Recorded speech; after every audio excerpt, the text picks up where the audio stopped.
ఓం విఘ్నేశ్వరాయ నమః, సరస్వత్యై నమః. మాతృదేవో భవ, పితృదేవో భవ, ఆచార్య దేవో భవ, అతిథి దేవో భవ. హరి ఓం తత్సత్.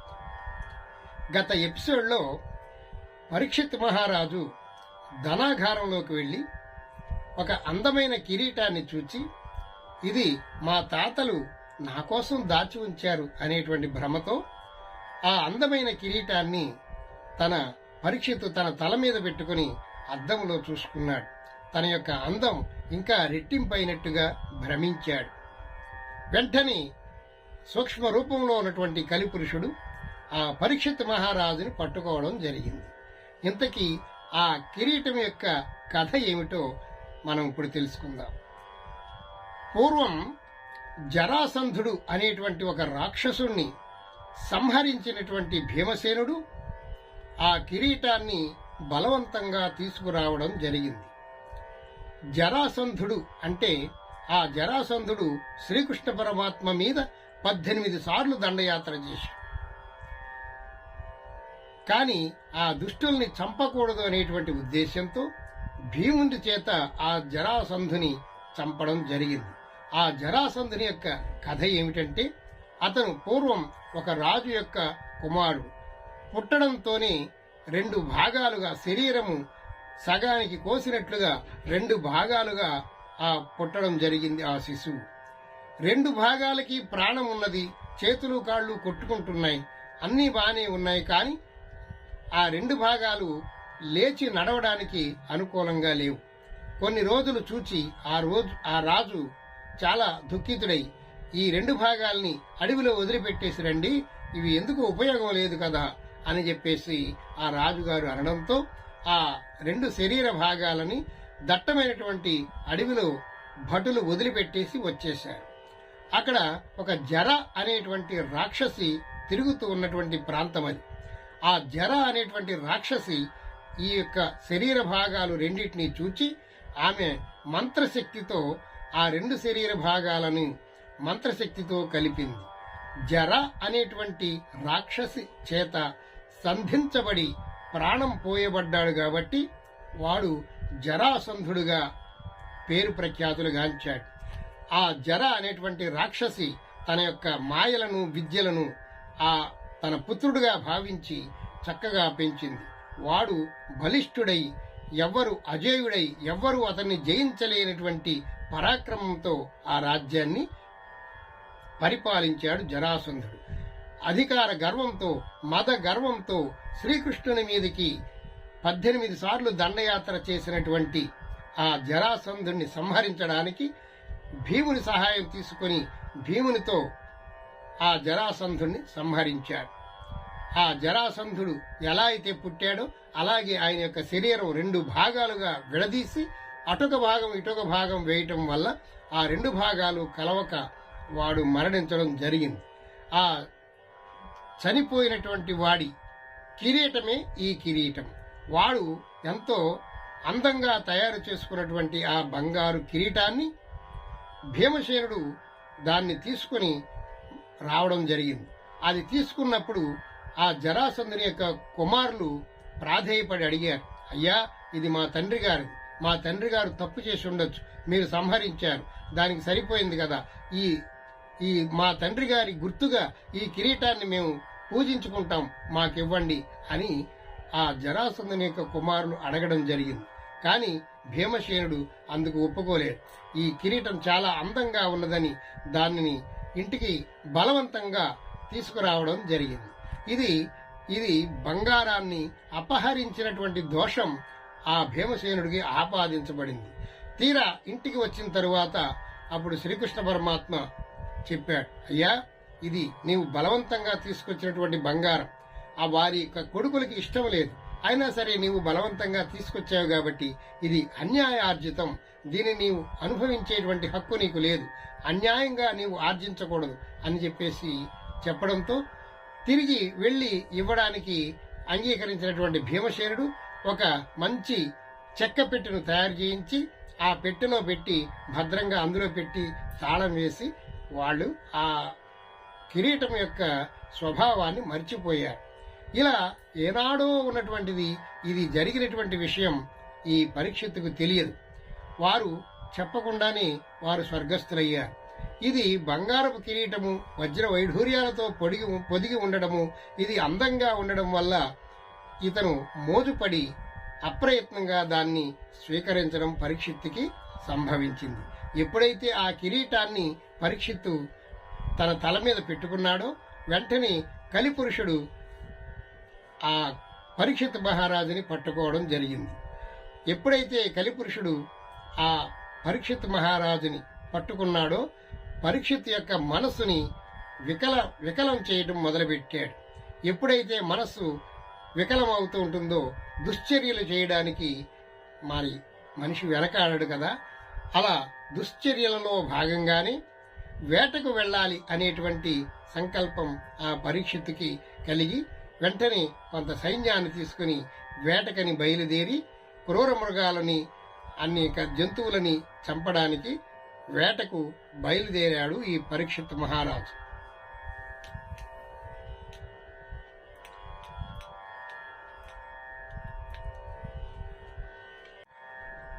పరీక్షిత్ మహారాజు వేటకు వెళ్లి క్రూర జంతువులను వేటాడుతూ ఉన్నాడు. అలా వెళ్లి వెళ్లి వెళ్లి వెళ్లి వేటాడుతూ ఉన్నాడు. ఆకలి దప్పికలు మరిచిపోయి ఆ వేటలో నిమగ్నమైపోయాడు. చాలాసేపు గడిచిపోయింది. మధ్యాహ్నం దాటింది. 4 గంటల సమయం అయింది. ఉదయం నుంచి ఆహారం లేదు, నీరు లేదు. ఆ వేట అనేటువంటి ఆ సంబరంలో పడి ఆయన మర్చిపోయి అలా వెళ్ళిపోతూ ఉన్నాడు. తన వెంట వచ్చినటువంటి సైనికులు వేరే దిక్కయ్యారు, ఈయన ఒక్కడే వేరే దిక్కయ్యాడు. అలా చేరిన తర్వాత ఈ పరీక్షిత్ మహారాజుకి బాగా దాహం వేసింది. ఆ దాహం వేసినప్పుడు అక్కడ ఒక ముని ఆశ్రమాన్ని చూచాడు. ఆ ఒక ఆశ్రమాన్ని చేరాడు. ఇంతకీ ఆ ఆశ్రమం శమీకుడు అనేటువంటి ఒక మహా తపస్విని, మహాముని, మహాజ్ఞాని, అద్భుతమైనటువంటి ఆచారాలు కలిగినటువంటి ఆ శమీకుడి ఆశ్రమానికి చేరాడు ఈ పరీక్షిత్ మహారాజు.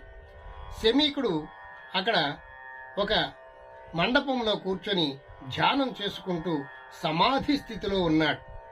అక్కడికి రాజుగారు గుర్రంతో రాగానే అక్కడ ఉన్నటువంటి బాలురు అందరూ కూడా భయపడి పారిపోయారు. చూడండి, మనం చిన్నప్పుడు ఎవరైనా పోలీసు వాళ్ళు వస్తే మనం దాక్కునేటువంటి వాళ్ళం. అప్పట్లో రాజుగారంటే చాలా భయం ఉండేది. అందుకని ఈ పిల్లలందరూ ఎక్కడికక్కడ ఎవరింట్లో వాళ్ళు దాక్కున్నారు. కిటికీల్లోంచి చూస్తూ ఉన్నారు. ఆడవాళ్ళు ఎవరూ బయటికి రాలేదు. ఆ ఆశ్రమంలో ఉన్నవే ఒక 20-30 గుడిసెలు. ఆ వాటిల్లో ఎవరూ కూడా కనిపించలేదు. ఈ మండపంలో కూర్చొని సమాధి స్థితిలో ఉన్నటువంటి ఆ శమీక మహర్షిని చూచాడు ఈ పరీక్షిత్ మహారాజు. చాలా దాహ పీడితుడై ఉన్నాడు. చాలా దాహంగా ఉంది. అయ్యా మహాముని, నేను దాహ పీడితునయ్యాను. నాకు వెంటనే మంచినీళ్ళిచ్చి నన్ను కాపాడండి అని అడిగాడు. సమాధి స్థితిలో ఉన్నటువంటి ఆ శమీకుడికి అసలు బయట ఏం జరుగుతుందో తెలియలేదు. ఈ రాజుగారు అడుగుతున్న విషయం అంతకంటే తెలియదు. ఆయన బ్రహ్మజ్ఞాన నిష్ఠుడై సమాధి స్థితిలో ఉన్నాడు. గట్టిగా అరిచాడు రాజు, అయ్యా ముని, నాకు నీళ్ళివ్వండి, నాకు దాహంగా ఉంది అని అరిచాడు. అయినా సరే సమాధానం లేదు, ఉలుకు లేదు, పలుకు లేదు, కనీసం కళ్ళు కూడా తెరవలేదు. వెంటనే కోపోద్రిక్తుడైనటువంటి ఆ పరీక్షిత్ మహారాజు అనుకుంటున్నాడు, కన్నులు మూసి బ్రాహ్మణుడు గర్వముతో నున్నవాడు, కన్నులు మూసి బ్రాహ్మణుడు గర్వముతో నున్నవాడు, చేసన్ననైన రమ్మనడు సార జలములు తెచ్చిపోయడు, ఏమన్ననలైన సేయడు, సమగ్ర ఫలంబులు పెట్టడు, ఇంత సంపన్నత నుందెనే తన తపశ్చరణ ప్రతిభ ప్రభావములు.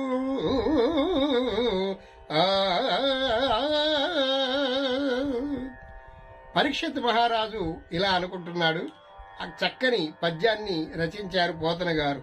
కన్నులు మూసి బ్రాహ్మణుడు గర్వముతో నున్నవాడు. కళ్ళు మూసుకొని ఎంత గర్వంతో ఉన్నాడు ఈ మహాముని. సన్నననైన రమ్మనడు, చేతితో సైకి చేసి రమ్మని కూడా నన్ను ఆహ్వానించట్లేదు. నేను ఈ రాజ్యానికే మహారాజుని, అయినా నా వేషం చూసైనా నా ఇదిని చూసైనా అతను కనీసం గౌరవించట్లేదు. నేను ఏమడిగాను? ధనధాన్యాలు అడిగానా? ఏమన్నా అడిగానా? కానీ మంచినీళ్ళు అడిగాను. సారజలములు తెచ్చిపోయాడు. కాసిన మంచినీళ్ళే కదా నేను అడిగాను. మంచినీళ్లు తెచ్చిపోయడానికి వీనికి ఇంత గర్వమా? ఏ మన్నననైన చేయడు. నేను మహారాజు స్థితిలో ఉన్నాను కదా. నేను ఎక్కడికి వెళితే అక్కడ ప్రజలు బ్రహ్మరథం పడతారు. నాకు రండి రండి బాబు, కూర్చోండి కూర్చోండి అంటారు. అలాగే ఇప్పుడు ఏ మంత్రి గారైనా మన ఇంటికి వస్తే మనం ఎంత గౌరవం చేస్తామండి. ఆ రండి బాబు రండి అని వెంటనే లేచి నమస్కారం చేసి పెద్ద ఉన్నాటిలో మంచి కుర్చీ తీసుకొచ్చి మంత్రి గారికి వేసి మనం కూర్చోబెడతాం. అది మర్యాద, తెలిసినటువంటి మర్యాద. అలాంటి మర్యాద చెయ్యటం లేదు ఇతను అని సమగ్ర ఫలంబులు పెట్టడు. ఏవో అవివి ఫలాలన్నా నాకు పెట్టలేదు. ఇంత సంపన్నతనుందెనే. ఇంత గర్వమా ఈ మునికి? ఎందుకు వచ్చింది ఇంత గర్వం? తన యొక్క తపశ్శక్తితో ఇంత గర్వాన్ని పొందుతాడా అని అనుకున్నాడు పరీక్షిత్ మహారాజు. వాస్తవానికి ఆ శమీకుడు చాలా మంచివాడు. కానీ ఆయన సమాధి స్థితిలో ఉండి ఎవరు వచ్చారో ఏం జరుగుతుందో బయట తెలుసుకోలేనటువంటి సమాధి స్థితిలో ఉండటం వల్ల ఇవన్నీ ఏమీ కూడా ఆ శమీకుడు గమనించలేదు. వెంటనే రాజుగారికి కోపం వచ్చింది. నేను రాజునై నేను అడుగుతుండగా వీడు కనీసం సమాధానం కూడా చెప్పట్లేదని కోపగించి ఆ కలి యొక్క ప్రభావంతో ఆ ప్రక్కనే చచ్చిపడి ఉన్నటువంటి ఒక పాముని తన బాణంతో తీసి ఆ శమీకుడి మెడలో వేసి అక్కడి నుంచి వెళ్లిపోయాడు. ఇది కలి యొక్క ప్రభావం. ఇలా ఉంటుంది. చేయకూడనటువంటి పనులు చేయిస్తుంటుంది. అదే కలిపురుషుడి యొక్క చేష్టలు ఇలా ఉంటాయి. వాస్తవానికి పరీక్షిత్ మహారాజు చాలా మంచివాడు అయినప్పటికీ మంచివాడిని కూడా దుర్మార్గుడుగా మార్చేటువంటి లక్షణాలే ఈ కలి లక్షణాలు. ఏం చేశా? ఎప్పుడైతే ఆ కలిపురుషుడు తన కిరీటం ధరించినప్పుడు ఈ పరీక్షిత్ మహారాజును పట్టుకున్నాడో ఇతని యొక్క మనసు వికలమయ్యింది. లేని కోపం వచ్చిందనమాట. కోపం అసలు ఎప్పుడూ కోపమే తెచ్చుకున్నటువంటి వాడు కోపగించాడు. కోపగించి ఊరుకున్నాడా? ఆ తపస్సు చేసుకున్నటువంటి మునిని అపార్థం చేసుకున్నాడు. అపార్థం చేసుకుని ఊరుకున్నాడా? ఆ ప్రక్కనే చచ్చిపడినటువంటి ఆ పాముని తీసి బాణంతో తీసి ఆయన మెడలో వేసి అవమానించి ఛీ అని అక్కడి నుంచి వెంటనే జర వెళ్లిపోయాడు. ఇది కలి యొక్క ప్రభావము. చేయకూడని పనులు చేయడము, పెద్దవాళ్ళని అవమానించడము, పెద్దలను గౌరవించకపోవడము, అవతలి వాడు ఏ స్థితిలో ఉన్నాడో తెలుసుకోలేకపోవడము, ఓర్పు తక్కువగా ఉండడము, కోపము హెచ్చుగా ఉండడము, ఓర్పు పట్టలేకుండా ఉండడము, ఇవన్నీ కూడా కలిపురుషుని యొక్క లక్షణాలు.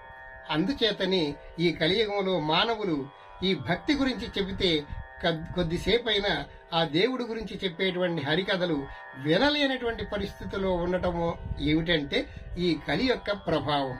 పనికి మాలిన మాటలు చెబుతూ ఉంటే వింటూ ఉంటారు. అవి అవసరానికి అవి ఏమి ఉపయోగపడవు. అయినప్పటికీ కూడా అవి చాలా తీయగా ఉంటాయి. పనికొచ్చేటువంటి మాటలు చాలా చేదుగా ఉంటాయి అని ఆనాడే మన వ్యాస భగవానుడు ఈ బమ్మెర పోతన మనకు వర్ణించడం జరిగింది. ఆ తరువాత ఏమి జరిగిందో వచ్చే ఎపిసోడ్లో మనం తెలుసుకుందాం. అంతవరకు సెలవా మరి. స్వస్తి ప్రజాభ్యః పరిపాలయంతాం న్యాయేన మార్గేణ మహీన్మహీష గోబ్రాహ్మణేభ్యం శుభమస్తు నిత్యం. లోకా సమస్తా సుఖినో భవంతు. సర్వే జనా సుఖినో భవంతు. సమస్త సన్మంగళాని సంతు. హరి ఓం తత్సత్. జై శ్రీమన్నారాయణ. పూర్వం మన పెద్దలు ఒకరి వస్తువులు ఒకరు వాడకూడదు అని నియమం పెట్టేవారు. ఎందుకంటే ఇప్పుడు చూసారా, జరాసంధుడు వాడినటువంటి కిరీటం పరీక్షిత్ మహారాజు ధరించడం వల్ల జరాసంధుడికి ఉండవలసినటువంటి రాక్షస లక్షణాలు, రాక్షస గుణాలు కూడా ఈ పరీక్షిత్తుకి ఆపాదించబడ్డాయి. అందుచేతనే మన పూర్వీకులు ఒకరి వస్తువులు ఇంకొకరు వాడకూడదు అని మనకి ఎంతో చక్కగా తెలియజేశారు. ఒక విచిత్రమైనటువంటి సంఘటన మీకు చెప్తాను. ఒక ఆయన స్కూటరు చాలా రోజులు వాడుకున్నట్ట.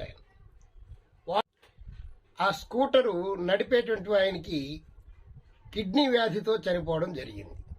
ఆ స్కూటర్ని చాలా రోజులు వాడుకున్నాడు, ఆయనకి కిడ్నీ వ్యాధి వచ్చింది.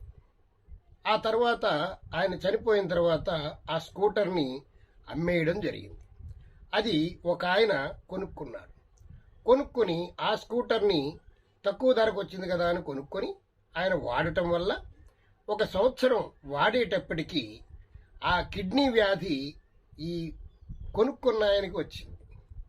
ఇది యథార్థంగా జరిగినటువంటి సంఘటన. అందుచేత ఒకరు వాడేటువంటి వస్తువులు ఇంకొకరు వాడకూడదు అని మన పెద్దలు చక్కని నిబంధన పెట్టారు. ఇప్పటికీ కూడా చాలామంది అమలు చేస్తూ ఉంటారు.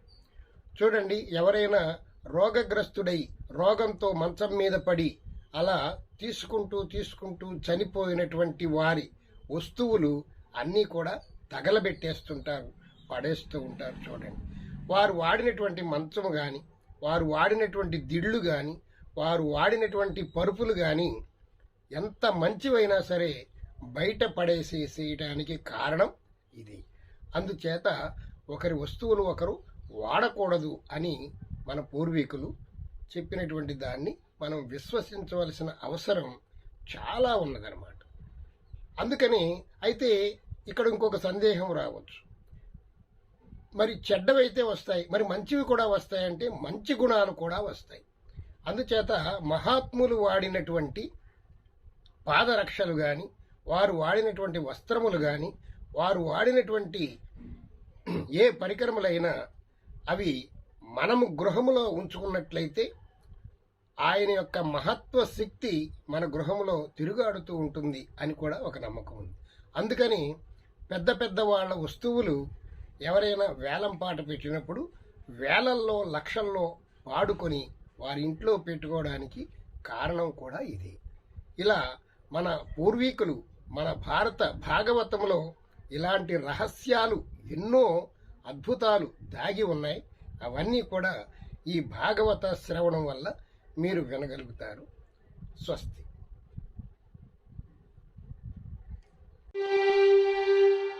కలియుగ జనులపై ఎంతో ప్రేమతో, కలియుగ జనులపై ఎంతో ప్రేమతో వ్యాస మహర్షి అందించినది. కలియుగ జనులపై ఎంతో ప్రేమతో, కలియుగ జనులపై ఎంతో ప్రేమతో వ్యాస మహర్షి అందించినది. 12 స్కంధముల గ్రంథరాజము, 12 స్కంధముల గ్రంథరాజము, సుఖముఖ ప్రకటిత అమృతమురా, సుఖముఖ ప్రకటిత అమృతమురా. శ్రీ భాగవత కథా శ్రవణ ఎన్నో జన్మల పుణ్యమురా,